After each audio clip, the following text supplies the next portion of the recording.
bienes y servicios más los alimentos. Y los incrementos son brutales. Estamos hablando de más del 50% en la comparación o en la medición interanual. De noviembre a noviembre, las dos que marcan los umbrales de pobreza e indigencia han aumentado muchísimo. Estamos con Gonzalo Semilla, que es uno de los referentes, de los especialistas que trabajan en el CREVE y que mes a mes están detrás de estos índices. Gonzalo, buen día. Esto es Primero Bahía Radio Universal. ¿Qué tal? ¿Qué tal? Buen día, ¿cómo te va? Bien, bien. Revisando un poco tanto conceptualmente como las cifras que publican en el informe de las canastas y bueno, evidentemente es lo que uno pensaba, ¿no?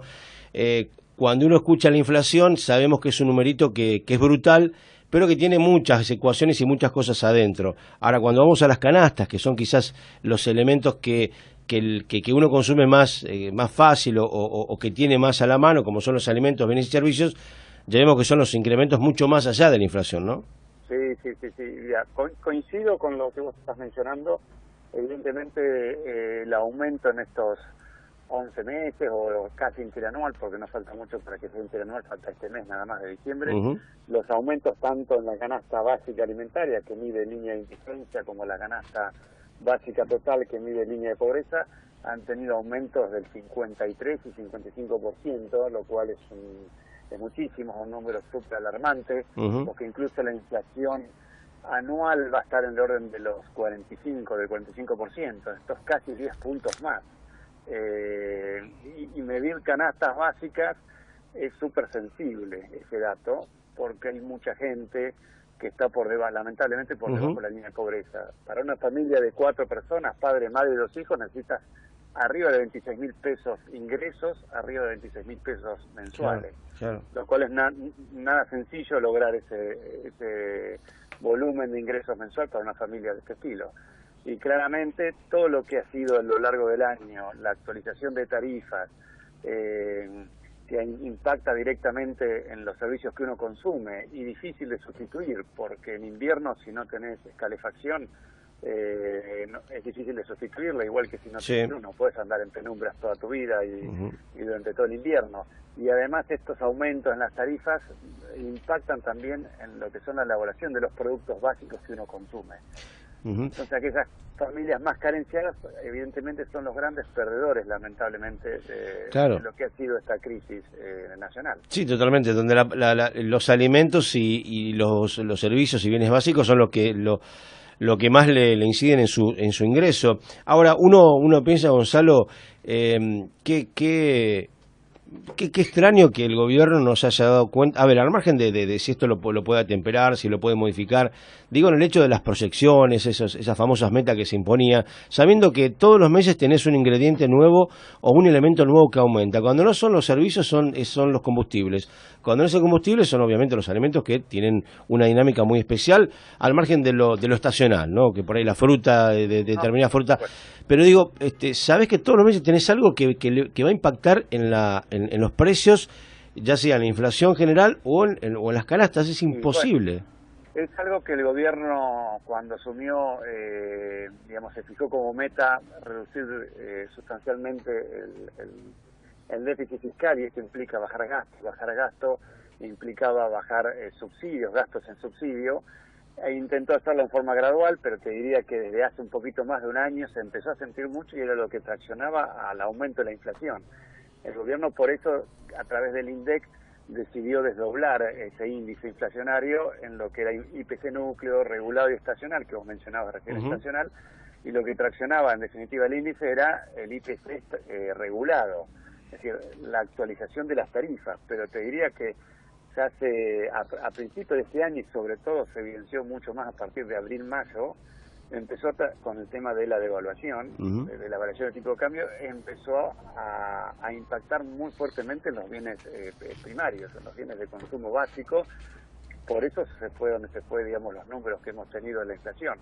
No solo regulados como hablábamos recién, sino también los bienes de primera necesidad. Digamos, evidentemente la inflación se descontroló hace casi un año, se relajaban las metas de un 12 a un 15% como proyección anual y nos fuimos 30 puntos por encima de ese 15. Totalmente. Realmente se fue de las manos.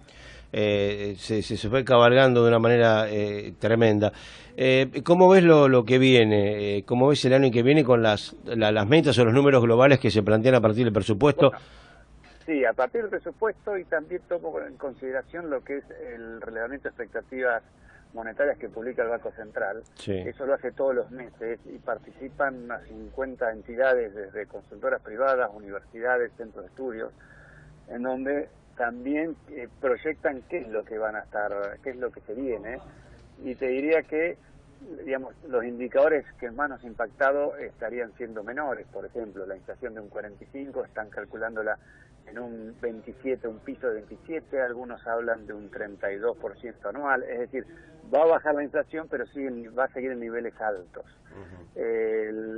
La caída del Producto Bruto Interno, que este año se calcula en 2.4, va a ser de 1.2 negativo, es decir, vamos a estar con un decrecimiento de la economía nuevamente el año que viene. Las tasas que hoy están en 60, las de las LELIQ, por supuesto, porque para girar en descubierto en bancos estamos cercanos al 100, que es una locura absoluta. El año que viene se estima, sobre fin de año que viene, van a estar en 35, que obviamente es casi la mitad del 60, pero siguen siendo tasas muy altas. Es decir, el proceso es largo, no es fácil cuando uno...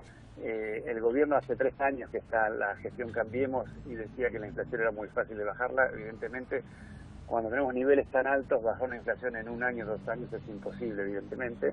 Hay que pensar más a mediano plazo y recién en el 2020 se está pensando que la inflación pudiera ser menor que el 20%. Creo que normal, 2 años. Va a ser un año muy difícil todavía, porque salir de una recesión tan profunda en la que estamos no se hace en 1 o 2 trimestres. No, además, Gonzalo, uno ve la distorsión que provoca todo esto, porque se disparan las tasas de interés, se disparan las cuotas de los créditos que están regidas, que son variables, ya sea por UVA o por otra cosa. Nada, es una distorsión global que hasta el gobierno mismo le modifica la propia política. Sí, por supuesto. Además, cuando hay una recesión tan grande que empieza a afectar casi a todos por igual, vos analizás sector textil, sector metalmecánica, sector automotriz, construcción, etcétera, vos ves que incluso en función del estimador mensual industrial que publica el INDEC, uno observa que la capacidad instalada ociosa está rondando en el 40-50%, depende del rubro. Sí. Y cuando esto tiende a recuperarse, no es de un mes al otro, lleva tiempo, es un proceso, porque cuando vos no vendés, dejás de producir, porque si no te sobreestoqueás. Si dejás de producir, tenés mano de obra ociosa. ¿Qué haces? Bueno, empezás a cesantearla o empezás a despedirla, porque es difícil mantener tus costos fijos. Y después, cuando despedís lamentablemente esa gente queda en la calle, cuando empezás a recuperar la economía, no es cuestión de 1 mes, 2 meses, es cuestión de bastante tiempo. Entonces esto va a ser un proceso bastante lento y sobre todo más duro en las pymes, en las que son más pequeñas y en las que son las que incorporan mucha mano de obra. Eso es lo que más o menos le quería preguntar, casi me lo contestó, porque este es el país de los milagros, pero ¿cuál es el horizonte? Porque las pymes, entre la situación económica que le afecta desde todo punto de vista, por su trabajo específico, más los impuestos, las cargas, están en una situación asfixiante. Es muy complicado, su estructura de costos los están ahogando, y es más, ya empiezan algunas pymes, dependiendo de la situación financiera, empiezan a dejar de pagar las obligaciones impositivas. Es que es imposible. El gobierno es un socio vago que se lleva más de la mitad de la ganancia.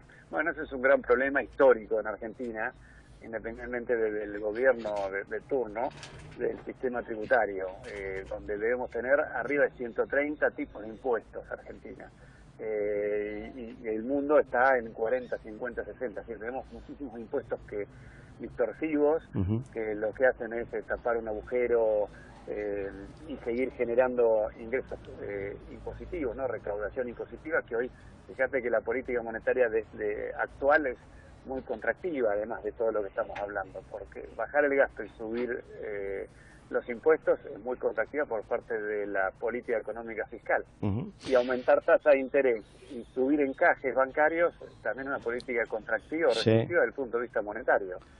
Pero claramente estas dos medidas, esa combinación, el objetivo es bajar la inflación.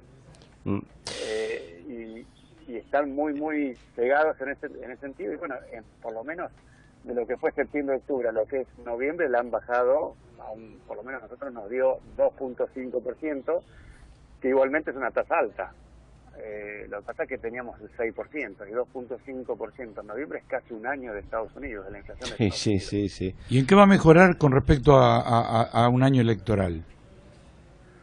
Y en realidad depende mucho de las turbulencias económicas, digamos, internas, qué tipo de cambio se mantenga dentro de las franjas de no intervención del Banco Central, de que la confianza se mantenga, digamos que hay una confianza muy frágil, no están las cosas resueltas, depende también del riesgo país, el riesgo país no baja lamentablemente, debemos estar en 740 puntos, hace 3 años estábamos en 450, Brasil hoy día está en 200 y pico de puntos, qué diferencia. Y Perú está en 140, es decir, somos claramente el país de menor confianza a nivel latinoamericano.